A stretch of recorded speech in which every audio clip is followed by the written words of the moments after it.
When you talk to the camera, talk to it as if it's your best friend. Imagine the face of somebody that you feel totally comfortable with over the lens and just chat to them. If you think about what's actually happening here when you watch TV or video, like you are right now, you're probably just watching on your own. So why on earth would I say, "Hello, ladies and gentlemen"? Whenever I'm watching a new presenter, I imagine the situation where I'm just sitting in a coffee shop with them and they're just talking to me. If the way they're talking or the language they're using is a bit strange for my coffee shop scenario, then it's going to be a bit strange in front of the camera as well. Think of it like this.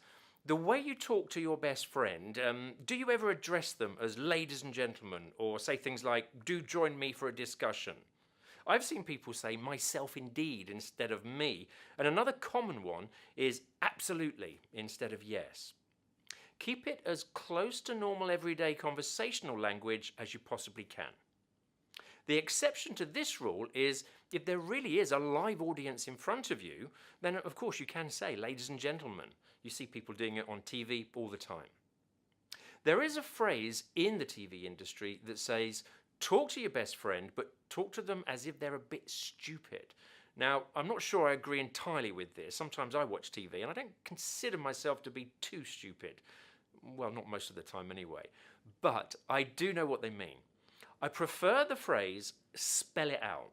Remember, your job is to make it as easy as possible for the person watching to understand your messages. And generally, that means being concise. The quickest route to your message is always the best way. Your audience isn't stupid, but they are impatient and perhaps a bit lazy. They don't want to work too hard to try and understand what you're trying to say. So give it to them on a plate and keep it simple.